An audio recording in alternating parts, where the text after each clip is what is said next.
Irani njoftoi këtë të mërkurë se po shqyrton një propozim të ri të Shteteve të Bashkuara, ndërsa burimet të afërta me negociatat bëjnë të ditur se Washingtoni dhe Teherani janë pranë arritjes së një memorandumi për t'i dhënë fund luftës në Gjirin Persik.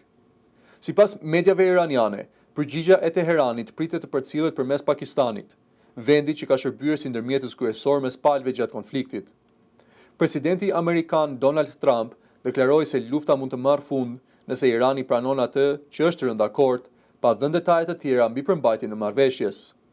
Burime diplomatike të cituara nga Reuters dhe Axios bëjnë të ditur se memorandumi njëfaqësh parashikon fillimisht fundin e luftimeve, ndërsa më pas do të diskutohen çështje të tjera si hapja e transportit detar në ngushticën e Hormuzit, heqja e sanksioneve amerikane dhe programi bërthamor iranian.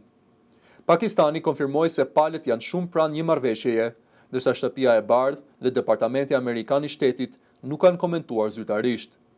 Lajmi për një marrëveshje të mundshme ndikoi menjëherë në tregjet ndërkombëtare, duke shkaktuar rënje të çmimeve të naftës dhe rritje të bursave globale, mes shpresave për rikthimin e furnizimeve normale me energji.